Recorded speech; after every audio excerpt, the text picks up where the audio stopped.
안녕하세요. 네. 자, 오늘은 이제 도시개발법 진도를 준비할 수 있도록 그렇게 합니다.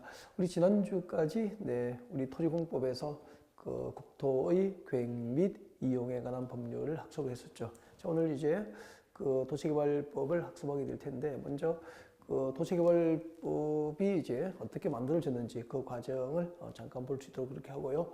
그 다음에 이제 도시개발법상 도시개발 사업이 무엇인지 개념을 정확하게 정의합니다. 정의하고, 그리고 이제 그 도시개발법이 규정한 도시개발 사업 절차가 있겠죠. 그 절차에 따라서 이제 관련된 제도들을 학습할 수 있도록 그렇게 준비를 하겠습니다. 네. 우선 지금부터 우리가 공부하게 될 그 도시개발법이 어떻게 이제 도시개발법이 만들어지게 됐는지 그 입법 과정을 잠깐만 간편하게 소개를 할 수 있도록 그렇게 하겠습니다. 우리 부동산 공법이라고 해서 이제 첫날 우리가 강의를 이제 시작을 했었죠. 네, 그래서 저희들이 공부하는 과목이 이제 부동산 공법이잖아요. 네, 부동산 공법이라는 과목을 공부를 하고 있는데 부동산 공법에서 그 부동산은 무엇이었죠? 그렇죠. 토지죠. 토지하고 그리고 건축물을 부동산이다라고 했을 겁니다. 그래서 자, 부동산 공법은 토지공법이죠. 네, 토지공법이면서 그리고 이제 건축물을 대상으로 하는 토지와 건축물을 대상으로 하는 공법으로 분류할 수 있는 법률 몇 개를 묶어서 이제 부동산 공법이다 그렇게 했고요. 그때 이제 토지를 대상으로 하는 법률, 이 토지를 대상으로 하는 법률이 그 100여 개가 훨씬 넘어요. 100여 개가 훨씬 넘는데 그 중에서 저희들은 이제 토지공법에 해당하는 법률 가장 기본이 된 네 가지 법률을 저희들이 이 과목에서 이제 학습을 하게 됩니다. 그렇게 했죠. 그래서 토지에 관련된 법률 4개하고 그리고 또 건축물에 관련된 법률 2개 이렇게 해서 과목이 구성되어 있다고 아마 첫 시간에 소개를 드렸을 겁니다. 자, 그때 이제 토지 관련 법률 그 수백 개의 토지 관련 법률 가운데서 가장 기본이 되는 법을 지금 저희들이 학습을 하고 있잖아요. 가장 기본이 되는 법, 그 법은 곧 국토의 계획 및 이용에 관한 법률. 우리가 약칭해가지고 이제 국토계획법이다라고 했을 거예요. 네, 약칭해서 이제 국토계획법이다 그렇게 했고요. 이 국토계획법의 가장 핵심이 되는 주제는 이제 우리나라 국토를 개발하기 위한 우리나라 국토를 또 개발하고 이용하고 보존하기 위한 각종 그 국토를 대상으로 하는 각종 행정계획에 관한 법이다라고 했죠. 그래서 이 국토계획법의 핵심 주제가 우리나라 국토를 어떻게 개발하고 또 이용 보존할 것인지 각종 행정계획의 수립과 그 행정계획의 집행에 관하여 규정하고 있는 법이 이제 국토계획법이다 그렇게 했을 거예요. 네. 자, 그래서 우리는 이제 국토계획법을 지난주까지 학습을 하면서 이 국토계획법에 의해서 수립되는 각종 행정계획이 있었죠. 네, 그 행정계획 체계를 잡아가면서 아마 지난주까지 강의가 쭉 이루어졌을 거예요.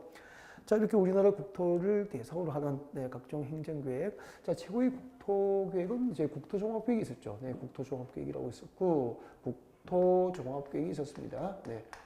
우리나라 국토 전부를 대상으로 하죠. 네, 전부를 대상으로 해서 장기적으로 국토를 어떻게 개발하고 이용 보존할 것인지 그 종합적인 청사진은 있어야 되는 거죠. 네, 자, 국토종합계획이 있었고요.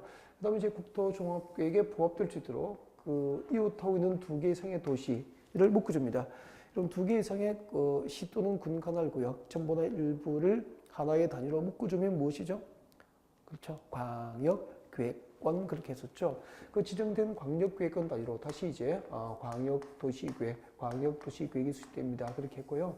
그 다음에 이제 이 광역도시계획이 수립된 지역이라면은 이 수립된 광역도시계획에 부합될 수 있도록 그 한 개의 도시나 한 개의 군 단위로 다시 국토는 계획됩니다. 이렇게 한 개의 도시나 군 단위로 수립하는 국토계획은 그렇죠. 제일 중요했었죠.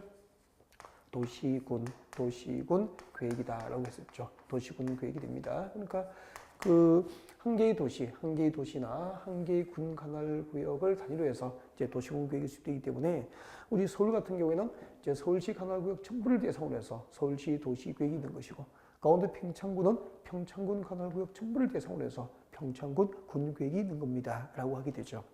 자, 이 도시군 계획에는 이제 2가지가 있죠. 네, 도시군 계획에는 2가지가 있었는데 도시지역과 군지역, 이 도시지역과 군지역의 장기적인 발전 방향을 제시합니다. 장기적인 발전 방향을 제시하면은 도시군 기본계획이 되는 거죠. 도시군 기본계획이고, 그 다음에 이제 도시지역과 군지역, 이 도시지역과 군지역의 토지를 이제 관리하기 위해서 구체적인 정책들을 이제 정책으로 입안하고 결정할 수 있는 행정계획을 도시군관리계획이다. 그렇게 한 거죠. 이렇게 해가지고 그 국토교육법에서 아무튼 그 입문 과정에서 우리가 가장 강조한 부분이 바로 이 도시군관리계획이었죠. 그때 도시군관리계획이라고 하는 이 행정계획에 의해서 정책으로 입안되고 결정될 수 있는 대상이 모두 몇 개가 있었죠? 6개가 있었다고요. 그 6개 중에서 이제 그 도시군관리계획으로 결정되는 사업은 몇 개가 있었죠? 도시군관리계획으로는 행정계획으로 정책을 입안해서 결정되는 사업이 3가지 정도가 그 입문 단계이기 때문에 아직까지 생각은 잘 안 나겠죠. 네, 기억이 났으면 좋겠는데요. 자, 도시군관리계획으로 정책을 입안해서 결정할 수 있는 사업 첫 번째요. 여러분 이거 보시면 아실 거예요. 네, 기반시설이 있었죠. 네, 기반시설. 여러분 그 기반시설은 그 도시민의 생활에 기반이 되는 시설이죠. 우리 도시에 살고 있잖아요. 이 도시민들이 일상생활을 하기 위해서 필요한 시설이 곧 기반시설이고, 예를 들면 그 기반시설에 무엇이 있었죠? 그렇죠. 도로라든지 그리고 지하철, 서울 지하철, 한강대교, 종합운동장, 공항시설, 항만시설, 그죠? 네. 녹지 공간, 이런 것은 전부 이제 도시 기반시설이 되는 거죠. 자, 이런 도로나 지하철 등 도시 기반시설을 도시적과 군적의 토지에다가 도시 위에다가 도로를 설치하거나 지하철 설치를 할 때는 그 도시의 도시군 관리 계획이라는 행정계획에 의해서 정책을 입안하고 결정을 하는 겁니다. 그렇게 배웠잖아요. 자, 그래서 기반시설 중에서 그 설치 정비 개량에 관하여 도시군 관리 계획으로 이제 결정을 고시하면은 그때부터 도시군관리계획으로 결정된 이후에 도로나 지하철 등의 법상 명칭은 무엇으로 바뀌었죠? 그렇죠. 도시군계획시설로 바뀌었죠. 도시군 계획시설이 됩니다. 도시군계획시설. 아마 제가 수차례 연습하고 반복해 드렸을 거예요. 네. 여러분, 도시군관리계획으로 설치를 결정하기 전까지 도시군관리계획으로 설치를 결정하기 전까지 도로 등에 대한 법상 명칭은 기반시설이고, 도시군관리계획으로 결정 고시된 이후에 이제 도로나 지하철 등에 대한 법상 명칭은 무엇이 되는 거죠? 도시군계획시설이 되는 거죠. 네. 자, 이 도시군계획시설 설치하고 정비하고 개량하는 사업, 이 사업이 무슨 사업이죠? 도시군계획시설 사업이 되는 거죠. 예, 그래서 도시군관리계획이라고 하는 행정계획으로 정책을 입안해서 결정하는 사업에는 첫 번째 도시군계획시설 사업이 있는 거예요. 그러니까 우리 서울에서 도로 만들고 지하철 건설하고 학교를 짓고 한강대교를 만들고 잠실 종합운동장을 만들고 야구 돔 경기장을 설치하는 사업이 곧 서울시 도시군계획시설 사업이 되고요. 이 도시군계획시설 사업이라는 것은 시군 단위로 그 도시와 군의 도시군관리계획이라는 행정계획으로 정책을 입안해서 사업이 결정되는 것이다, 그런 얘기예요. 그리고 또 뭘 결정하죠? 도시군관리계획으로 결정되는 사업 3가지가 있잖아요, 그죠? 도시개발 사업이죠. 도시개발 사업을 결정합니다. 도시군관리계획은 도시개발 사업을 결정하는 행정계획이다. 그리고 정비 사업을 결정하게 됩니다. 도시개발 사업과 정비 사업을 결정하게 되죠. 자, 이 도시개발 사업은 신도시를 개발하는 사업이죠. 사업이고, 그리고 또 신도시 개발하고 40년, 50년이라는 시간이 흐르면은 이제 건물은 노후화되고 기반시설은 점차 열악해지잖아요. 그럼 이제 도시 기능이 떨어지고 또 건축물이 노후화되면 구조 안전상 문제가 있기 때문에 재개발, 재건축 등을 통해서 도시를 정비하게 되죠. 정비하는 사업이죠. 이렇게 해가지고 도시군관리계획이라는 행정계획, 이 도시군관리계획이라는 행정계획에 의해서 정책으로 입안되고 결정될 수 있는 사업은 모두 몇 가지가 있는 거죠? 3가지. 도시군계획시설 사업과, 그리고 신도시를 개발하는 도시개발 사업과, 그리고 재개발, 재건축 등 정비 사업, 이렇게 해서 3가지 사업이 있다는 거예요. 그래서 이 3가지 사업은 도시군관리계획이라는 행정계획에 의해서 정책을 입안해서 사업이 결정되기 때문에 그 도시군관리계획은 도시군계획에 해당하잖아요. 그래서 이거 3가지를 무슨 사업이라고 합니까? 도시군계획 사업이라고 하는 거죠. 도시군계획 사업이라고 그러죠. 여러분, 국토계획법상 도시계획과 군계획으로 정책을 입안하여 결정하는 도시군계획 사업에는 몇 가지 사업이 있죠? 3가지. 도시공획시설 사업과 도시개발 사업과 정비 사업이 있다 그렇게 되는 거죠. 그러면은 나중에 우리가 공부하게 될 뭐 주택법상 뭐 대지조성 사업이라든지 주택법상 주택건설 사업이라든지 택지개발 촉진법상 택지개발 사업이라든지 그죠? 그리고 산업 입지 및 개발에 관한 법률상 뭐 산업단지 조성 사업은 이 세 가지 사업에 해당돼요, 안 돼요? 안 되죠. 그래서 국토계획법상 도시공계획 사업에는 세 가지가 있다. 꼭 기억했으면 좋겠습니다. 도시공계획시설 사업과 도시개발 사업과 정비 사업이 있는 거예요. 그때 이렇게 이제 도시공계획시설 사업, 서울 지하철 건설이나 또 도로 건설, 뭐 한강대교 건설 사업이 결정이 됐습니다. 결정되면은 그 도시공계획시설 사업의 시행자, 도시공계획시설 사업을 누가 법상 사업을 시행할 수 있는지, 누가 도시공계획시설 사업의 사업 시행자가 될 수 있는지, 그리고 도시공계획시설 사업의 방법이죠. 방법. 그리고 도시공계획시설 사업의 절차 순서, 도시공계획시설 사업의 절차, 그리고 도시공계획시설 사업을 위한 토지 수용 이런 것들, 이 도시공계획시설 사업에 대한 이 구체적인 제도들을 지난주까지 우리가 공부한 국토계획부에서 직접 규정하고 있는 거예요. 그래서 국토계획법상 도시군계획 사업 중에서 도시군계획시설 사업에 관한 법은 무슨 법이죠? 국토계획법이라고 할 수 있다 이 말이에요. 근데 자, 이렇게 이제 도시를 개발하면 도시개발 사업도 국토계획법상 도시군 관리계획으로 사업이 결정돼요. 결정되면은 이 도시개발 사업, 신도시를 개발하는 사업을 누가 할 수 있을까요? 사업 시행자에 관한 사항. 도시개발 사업 시행자를 어떻게 결정하지? 이거 사업 시행자 결정에 관한 사항이라든지, 그다음에 이제 그때 도시개발 사업을 하는 방법이 있죠. 도시개발 사업 하는 방법, 수용 방식도 있고 들어보셨죠? 네, 오늘 배우게 되실 거예요. 수용 방식도 있고, 그리고 또 환지 방식이 있잖아요, 그죠? 네, 수용 방식과 환지 방식. 또 일부는 도시개발 사업을 수용 방식으로 하고 나머지 일부를 환지 방식으로 하면은 그 하나의 도시개발구역에서 두 가지 방법이 적용되고 있죠. 일부는 수용 방식으로 개발하고 일부는 환지 방식으로 개발하게 되니까, 자, 이런 것을 무엇이라고 그러죠? 혼용 방식이라고 그러죠. 혼용 방식 이렇게 도시개발 사업 시행자에 관한 사항과 또 도시개발 사업 시행 방법, 수용 방식, 환지 방식, 혼용 방식, 이런 도시개발 사업 시행 방식에 관한 사항, 그리고 도시개발 사업을 하는 절차 순서죠. 어떤 절차에 따라서 순서에 준하여 도시개발 사업을 해야 할까? 도시개발 사업 절차에 관한 사항. 이런 내용들을 기본법인 국토계획법으로 전부 규정하면 국토계획법이 너무 방대해지죠. 그래서 자, 이런 도시개발 사업에 관한 구체적인 내용을 규정하기 위해서 이제 만든 법이 지금부터 저희들이 학습하게 될 도시개발법이 여기서 만들어진 거예요. 아, 그런 거구나. 그러면은 국토계획법상 도시군계획사업, 국토계획법상 도시군계획사업 중 도시개발 사업에 관한 사업 시행자에 관한 사항이라든지 도시개발 사업 시행 방법에 관한 사항이라든지 도시개발 사업 절차에 관한 사항, 이런 것들을 규정하기 위해서 만들어진 개별 법률이 지금부터 저희들이 공부하게 될 도시개발법이 된다는 거죠. 아시겠죠? 네.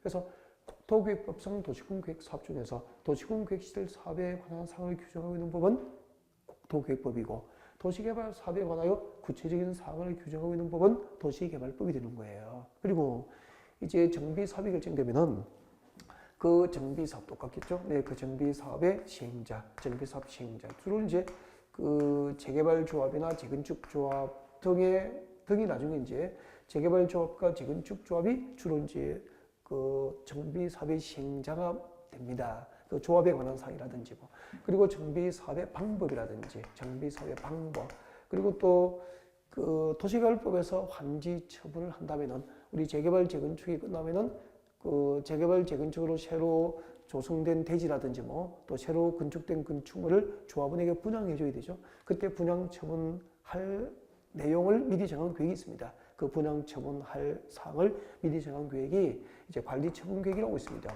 관리 처분 계획에 관한 사항, 관리 처분 계획에 관한 사항. 자, 이런 것들을 이제 구체적으로 규정하기 위해서 또 개별법을 하나 만들죠. 그게 우리가 다음 주에 학습하게 될 도시 및 주거환경정비법. 저는 그냥 약칭해서 도시정비법이다라고 적겠습니다. 정식 명칭은 도시 및 주거환경 정비법, 도시 및 주거환경 정비법 그렇게 되고요. 네, 이렇게 되는 거죠. 그러면은 자, 도시군 관리 계획이라고 하는 행정계획에 의해서 도시군 관리 계획이라고 하는 행정계획에 의해서 결정되는 사업을 무슨 사업이라고 하죠? 도시군 계획 사업이라고 그러고 그 국토계획법상 도시군 계획 사업에는 몇 가지가 있죠? 세 가지. 도시군 계획 시설 사업과 도시개발 사업과 정비 사업이 있는데 도시군 계획 시설 사업에 관한 법은 국토계획법이고 도시개발 사업에 관한 개별법이 도시개발법이고 그리고 정비 사업에 관한 개별법이 도시 및 주거환경 정비법이 되는 거예요. 자, 이렇게 해서 만들어진 이 도시개발법을 지금부터 학습을 하겠다는 거죠.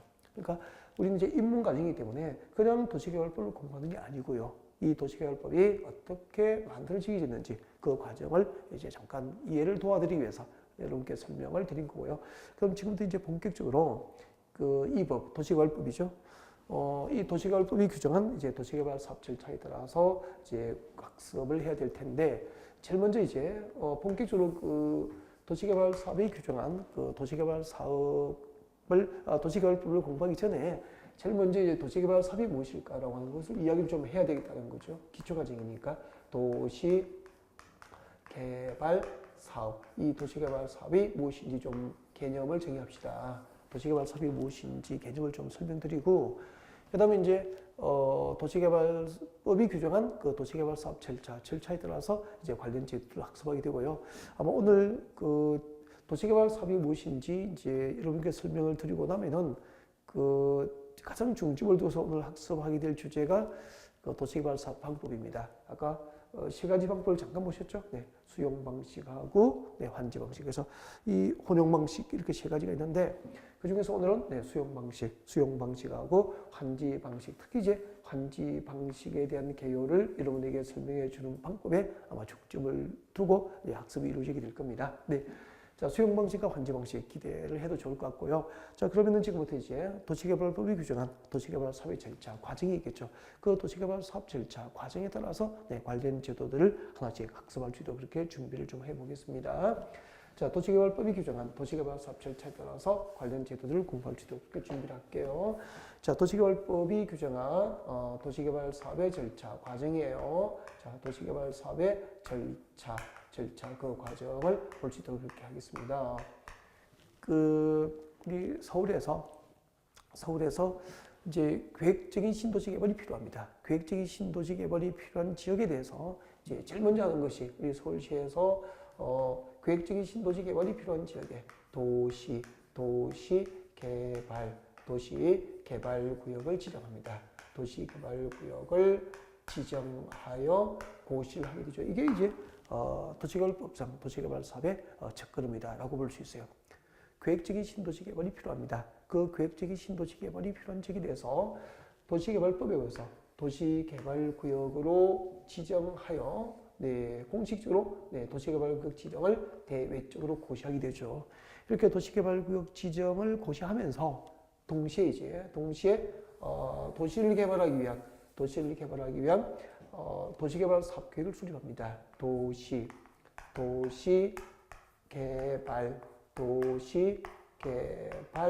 사업계획을 수립하게 돼요.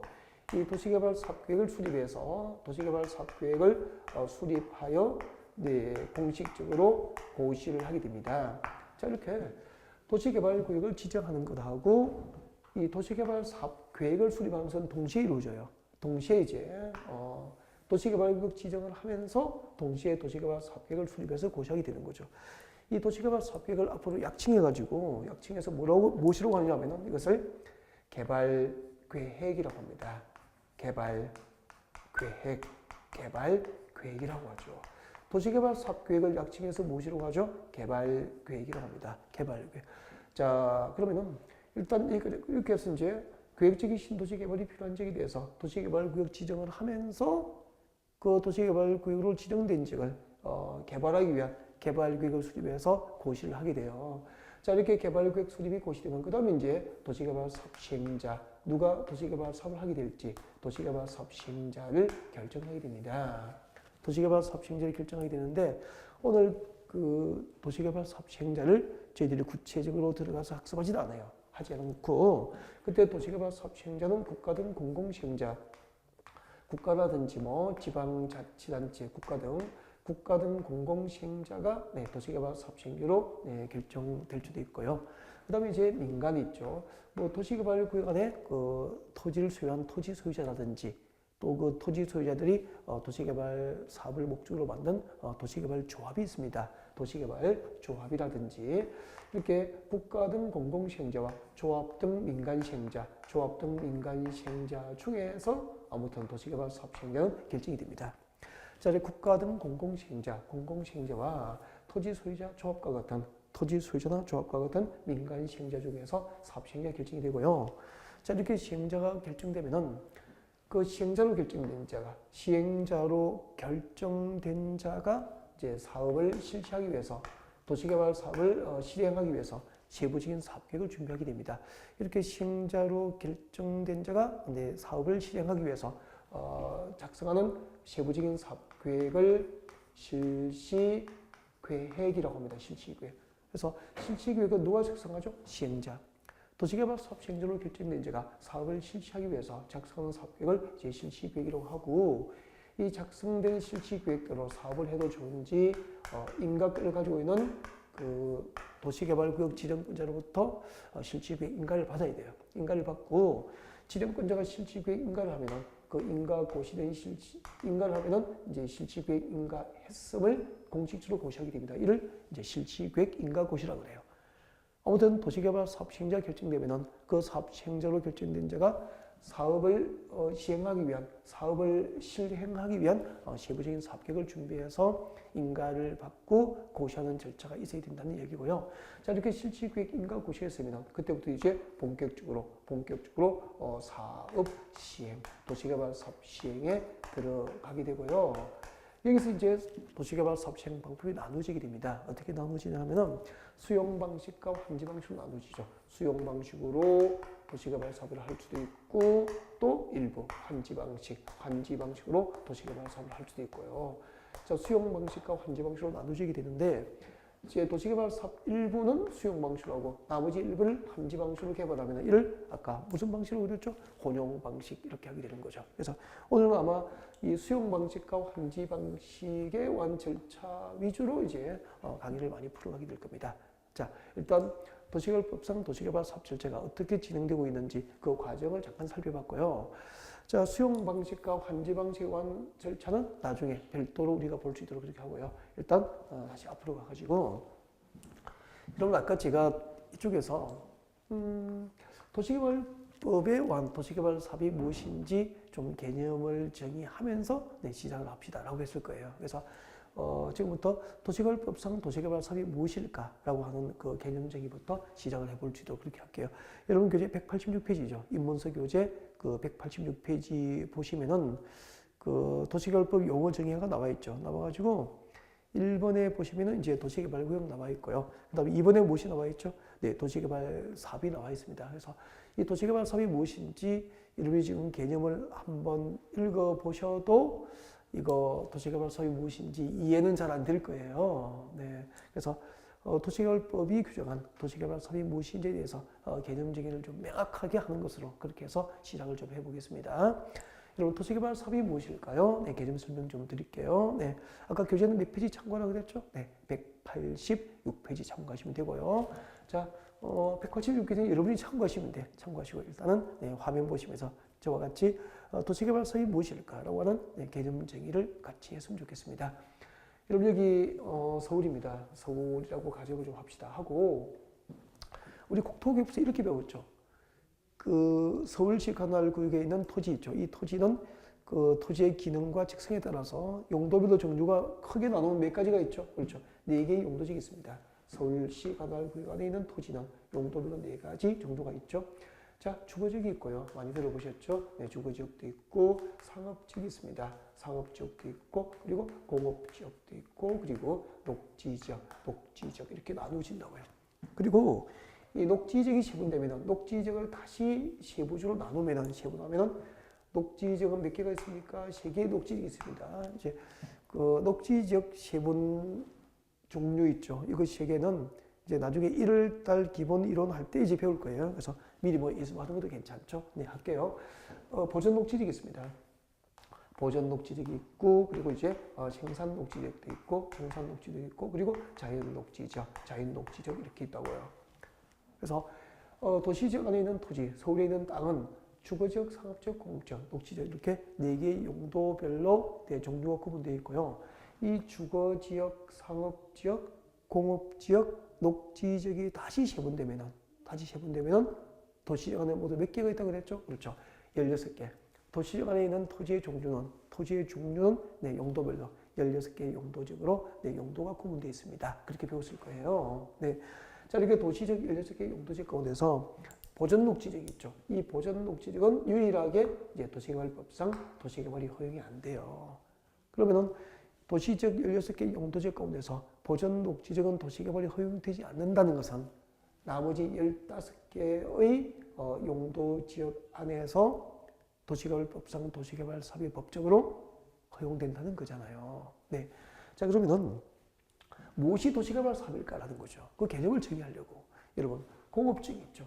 공업지역에서는 그 시가지를 새로 조성하거나, 그리고 이제 공업지역이니까 공업단지, 산업단지 등을 조성할 거 아닙니까? 이렇게 공업지역에서 시가지를 새로 조성하거나 산업단지나 이제 공업단지를 조성할 때 그 개발 규모가 3만 제곱미터 이상입니다. 3만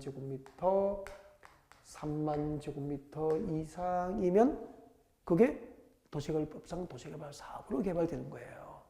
네, 그래서 공업지역에서는 3만 제곱미터 이상 규모여야 3만 제곱미터 이상의 새로운 시가지를 조성하거나 그리고 산업단지 등을 조성하면은 그게 서울시 도시개발 사업이 되는 거예요.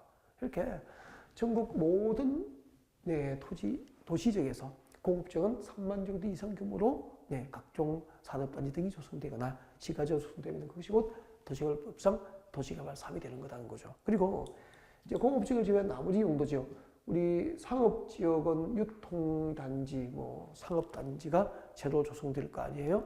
그리고 주거지역은 이제 아파트를 건설하기 위한 뭐 이렇게 주택단지, 대규모 주택단지 위주로 신도시가 개발되겠죠. 그리고 녹지지역도 뭐 용도지역을 변경해가지고 네, 주택단지를 조성하는 개발을 할 수도 있고, 또 아니면은 관광단지 등을 조성하기 위한 이제 신도시 개발이 가능하다고요.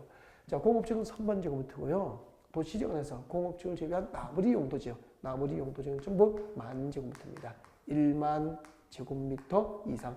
1만 제곱미터 이상의 주거지역이니까 주택단지, 상업지역은 유통단지, 그리고 뭐 주택단지라든지 관광단지 등이 만 제곱미터 이상 규모로 조성되면 그것이 곧 도시개발 사업이 되는 거죠. 이렇게 용도지역별로 일정한 면적 규모 이상이 되어야 이제 도시개발 사업이 되고요.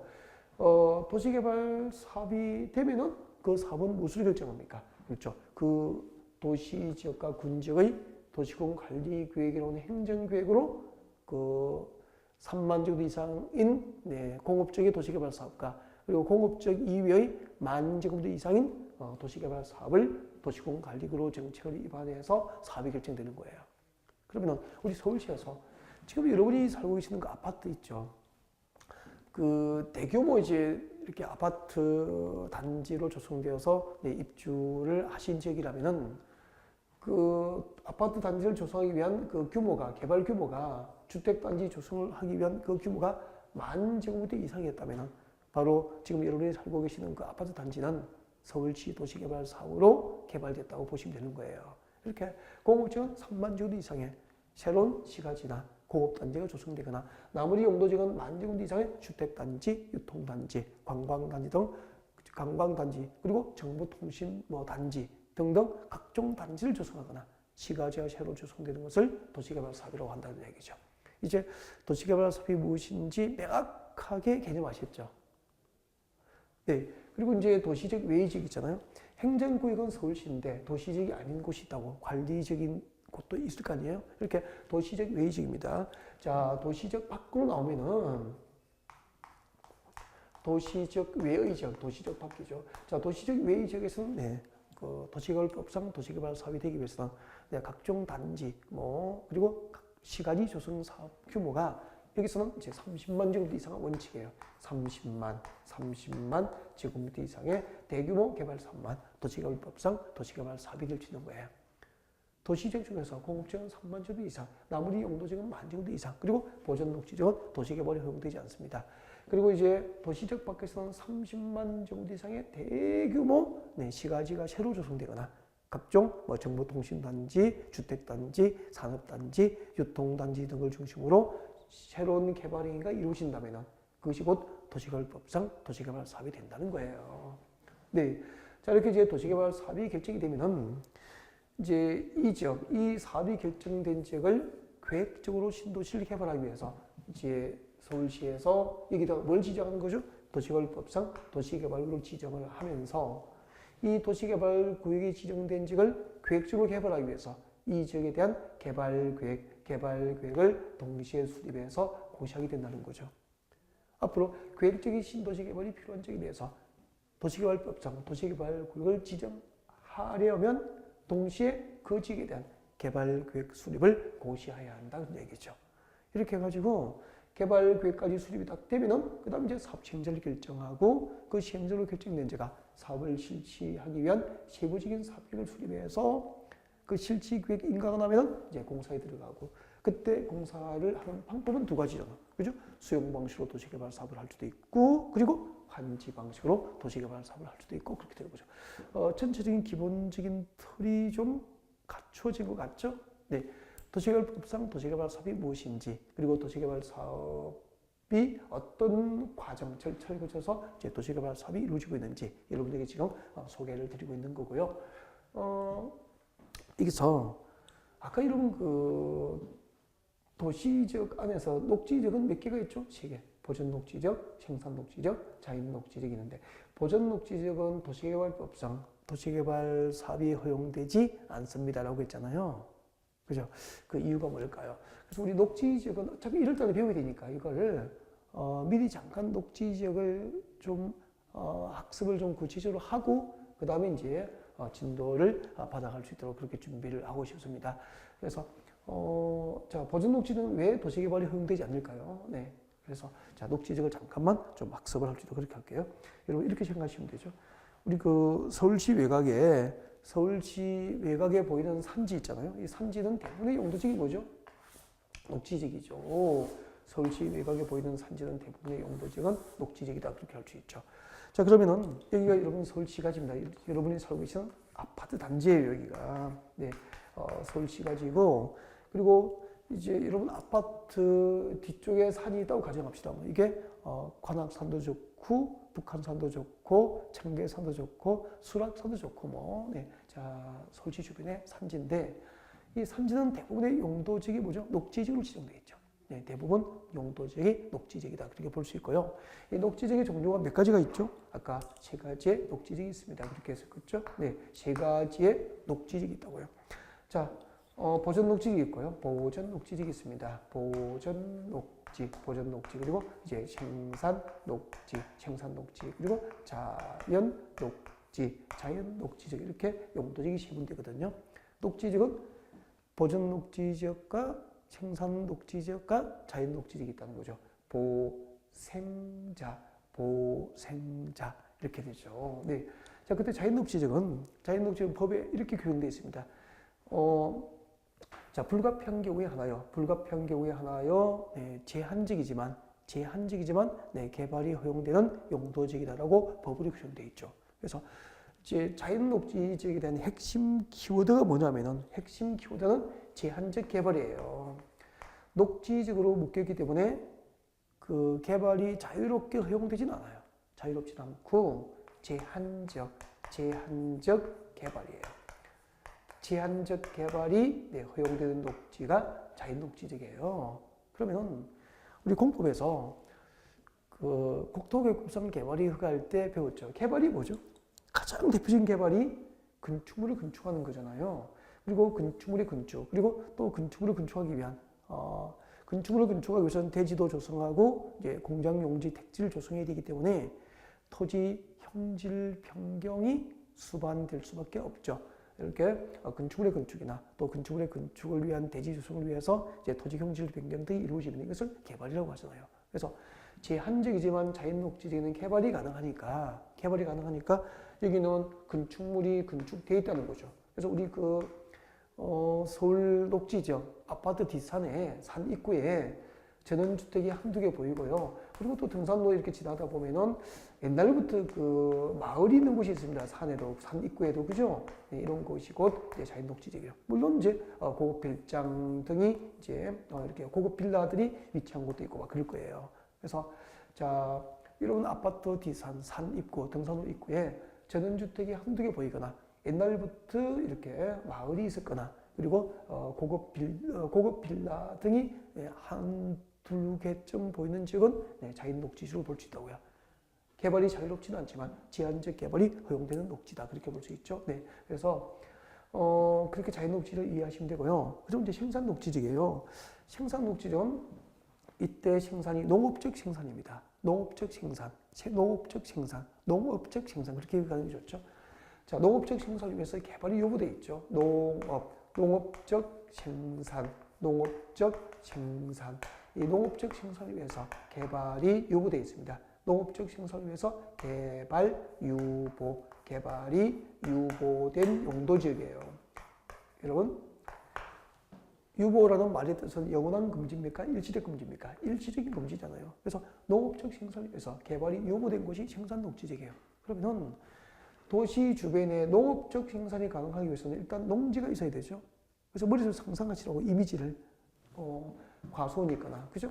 네, 여러분 뒷산에 과수원이 있거나요. 과수원이 보이거나 그리고 농가 밭이 농경지가 보이면은 이 부분은 생산 녹지지로 볼 수 있는 거예요. 여러분 북한산이나 청계산 이렇게 수락산 입구에 가수원이 보이거나 그리고 전답 등 농경지가 일부 보이면은 생산 녹지죠. 도시 주변에 있는 녹지적이고, 거기서 농업적 생산이 가능하도록 개발이 유보된 곳이라고 볼 수 있죠.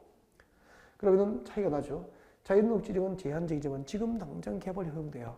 자유롭지는 않지만 제한적 개발이 현재 허용되고 있어요. 그리고 이 지역은 생산 녹지적은 농업적 생산을 위해서 개발이 유보되기 때문에 유보는 일시적 금지잖아요. 그래서 일시적으로 개발이 금지되어 있지만 장기적으로 개발 가능성도 높다라고 볼 수 있죠.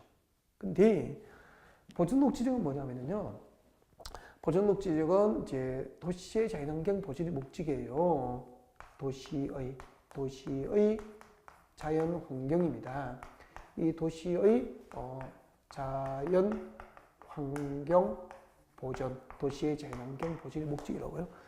제가 이제 대표적으로 도시의 자연환경 보존이 목적이라고 했는데 알고 보면은 도시의 자연환경, 산림, 경관, 녹지 등 보존을 목적으로 한다라고 법에 규정되어 있다고요. 그러면 도시의 자연환경과 산림과 경관, 녹지를 보존하기 위해서는 개발을 허용하면 돼요, 안 돼요? 안 되죠. 그래서 보존 녹지적은 장기적으로도 개발이 허용되지 않는 용도지이다라고 볼 수 있다고요. 제한적으로 개발이 가능합니다. 자연 녹지. 장기적으로 농업적 생산을 위해서 개발이 일시적으로 유보되기 때문에 장기적으로 개발 가능성도 있습니다. 생산 녹지지역. 그리고 도시의 자연환경 보존 등을 목적으로 하기 때문에 앞으로 용도지역 변경이 없는 한, 용도지역을 변경하지 아니하는 한 영원히 개발할 수 없다. 보존 녹지지역 그렇게 볼 수 있다고요. 이렇게 이해하시면 되고요. 이걸 좀 재미있게 제가 암기하는 방법을, 기억하는 방법을 만들어 봤습니다. 여러분, 자연녹지지역은 제한적이지만 개발, 건축이 가능하잖아요. 그래서 자연녹지지역은 녹지지역이라는 것은 저 푸른 초원이잖아. 저 푸른 초원 위에 건축이 이루어지니까 곳곳에 전주택이나, 그죠? 그리고 옛날부터 있던 등산로 입구에 마을이 있거나, 그리고 고급 빌라 등이 있는 곳이에요. 그래서 저 푸른 초원 위에 그림 같은 집을 짓고 뭐죠? 자연녹지로 이해하면 되죠. 저 푸른 초원 위에 녹지지역이잖아. 그림 같은 집을 짓고 건축이 이루어졌다는 거죠. 우선 자연녹지지역입니다. 저 푸른 초원 위에 그림 같은 집을 짓고 자연녹지지역 그렇게 된다고요. 아침에 노래가 좀 잘 안 되네요. 그 다음에 이게 생산녹지지역이잖아. 아까 생산녹지지역은 이때 생산이 무슨 생산이죠? 그렇죠. 농업적 생산. 그럼 농업적 생산이 가능하기 위해서 무엇이 있어야 되죠? 전답 가수원이 있어야 되잖아. 그럼 이제 내년 4월 달 정도, 내년 3, 4월에 여러분이 아파트 창문을 열고 뒷산을 보시라고. 뒷산을 보시면은 이제 여기는 가수원이 있는 곳이니까 우리 봄을 알리는 봄의 전령사, 하얀 매화꽃이 필 수도 있잖아. 하얀 매화꽃이 피어질 수도 있고, 또 봄을 알리는 처음 피는 꽃이 산수유도 빨리 피죠. 그죠? 네, 산수유가 보인다고. 노란 산수유 이렇게 있잖아요. 그래서 매화꽃이 피고 산수유가 핀 곳은 과수원 아니면 뭐 밭두기고 그런 곳이잖아요. 그래서 매화꽃 피고 산수유 피고 바로 그 매화꽃과 산수유가 보이는 녹지는 생산 녹지지가 되는 거예요. 거기는 과수원이고 밭이 있고 논이 있고 농경지가 있다는 의미잖아요. 저 푸른 초원 위에 그림 같은 집을 짓고 뭐죠? 생산 녹지죠. 매화꽃 피고 산수유 피고 뭐죠? 생산 녹지죠. 그렇게 된다고요. 그리고 그 가소원길 지나가지고 이제 등산로입니다. 가소원길 지나가지고 올라갑니다. 올라가면은 그 가소원길이 딱 끝나면서부터 이제 봄에 온 산을 붉게 물들인 꽃이 있습니다. 뭐죠? 진달래가 피잖아요. 여러분, 이 진달래 있잖아요. 이 진달래는 과소 목적입니까? 야생입니까? 야생으로 심은 거잖아요. 그리고 이 진달래가 보이는 순간 이 지역은 도시의 자연환경 보존을 목적으로 꽁꽁 묶어둔 거예요. 그래서 개발할 수 없어요. 진달래 피고 새가 울면은 뭐죠? 보존 녹지죠. 그렇게 되는 거라고. 괜찮죠? 네. 다시 해볼까요? 알아맞추셔야 됩니다. 대답하십시오. 저 푸른 초원 위에 그림 같은 집을 짓고 보죠? 자연 녹지되게 되죠. 그리고 매화꽃 피고 산수유 피고 뭐가 되죠? 네, 생산 녹지죠. 진달래 피고 새가 울면은 뭐죠? 보존 녹지죠. 그렇게 된다고. 진달래 핀 곳은 개발할 수 있어? 없어. 완전 야생이니까. 그래서 진짜 북한산이나 우리 그 관악산 등산 가잖아요. 등산 갔을 때 이렇게 진달래가 피어 있는 곳은 여러분 가만히 상상해봐요. 근충을 보셨어요? 못 보셨어요? 못 보셨죠. 개발할 수 없다 그런 얘기예요. 아, 그런 거구나. 그래서 서울 도시 지역, 부산, 대구, 광주, 울산 이런 도시 지역에서는 보전 녹지적으로 용도지기 지정된 곳은 도시개발법상은 도시개발에 허용되지 않는 거다는 거죠. 여러분, 도시적 16개 용도지 가운데서 유일하게 도시개발법상 도시개발에 허용되지 않는 용도지기 뭐죠? 네, 그것은 보전 녹지이다. 그렇게 볼 수 있는 거예요. 그 이유 아셨죠? 진달래 피고 새가 울면은 개발할 수 있어? 없으니까요. 자, 우리는 주 시간에 도시개발법상 도시개발법이 어떻게 만들어지는지 그 과정을 봤어요. 네, 처음부터 볼까요? 네, 여기 정리하면 이렇게 되잖아요. 여러분, 국토계획법상 도시계획과 군계획, 도시군계획이죠. 이 도시군계획으로 정책을 입안하여 결정하는 사업을 무슨 사업이라고 하죠? 도시군계획 사업이라고 그래요. 그때 도시군계획 중에서 도시군기본계획과 도시군관리계획이 있잖아요. 사업을 결정하는 계획은 도시군관리계획이에요. 그래서 도시군관리계획으로 결정할 수 있는 사업이 3가지가 있다고요. 도로 만들고 지하철 건설하고 학교를 짓는 도시군계획시설 사업, 신도시를 개발할 수 있는 도시개발 사업, 재개발, 재건축 등 정비 사업이 있잖아요. 그래서 이 도시군계획시설 사업과 도시개발 사업과 정비 사업은 도시군관리계획이라고 하는 도시군계획으로 정책을 입안해서 결정하기 때문에 무슨 사업이라고 하죠? 도시군계획 사업이라고 해요. 그 도시군계획 사업 가운데서 도시군계획시설 사업에 관한 부분 국토계획법, 도시개발 사업에 관한 구체적인 내용을 규정하고 있는 법이 도시개발법, 정비 사업에 관한 이와 같은 구체적인 내용을 규정하고 있는 법은 도시개발법이 되는 거잖아요. 도시 및 주관경 정비법, 도시정비법이 되는 거잖아요. 이렇게 해가지고 국토계획법상 도시군계획 사업 가운데서 도시개발 사업에 관한 세부적인 사항들을 규정하기 위해서 만들어진 개별법이 도시개발법이 되고요. 그 도시개발법상 도시개발 사업이라 하면 공업 쪽에서는 3만 정도 이상의 공업단지, 각종 산업단지나 시가지가 새로 수송되면 그게 도시개발법상 도시개발 사업이 되고요. 그리고 도시적에서 나머지 용도지역은 1만 정도 이상의 주택단지, 그리고 유통단지, 관광단지, 뭐 정보통신단지 등이 조성되면 그것은 도시개발법상 도시개발사업으로 개발하게 됩니다. 그리고 도시적 외지역에서는 30만 정도 이상, 30만 정도 이상의 대규모 유통단지, 주택단지 등 중심으로 새롭게 시가 조성되면 그것이 곧 도시개발 사업이 되는 거죠. 자, 이렇게 도시적 밖에서 도시개발 사업이 이제 결정이 되면은 그 도시개발 사업이 결정된 지역에 대해서 계획적인 신도시개발을 목적으로 도시개발 구역으로 지정을 하면서 해당 지역을 개발하기 위한 개발 계획을 수립하여 고시하게 됩니다. 자, 이렇게 도시개발구역 지정과 개발계획 수립이 고시되면은 그 다음에 해당 도시개발구역에서 도시개발 사업을 시행할 수 있는 사업 시행자가 결정되고요. 시행자로 결정된 자가 사업을 실시하기 위해서 세부적인 사업계획을 준비합니다. 무슨 계획이죠? 실시계획이죠. 실시계획을 작성하고 인가권자로부터 인가를 받고 그 실시계획 인가가 고시되면 인가 고시된 실시계획에 의해서 본격적으로 이제 도시개발 사업에 들어가는데 수용 방식으로 도시개발 사업을 할 수도 있고 관제 방식으로 도시개발 사업을 할 수도 있다. 여기까지 강의가 진행된 거죠. 그러면은 잠시 휴식했다가 수용 방식에 관한 도시개발 사업 절차를 구체적으로 학습하는 방법으로 준비하겠습니다. 네.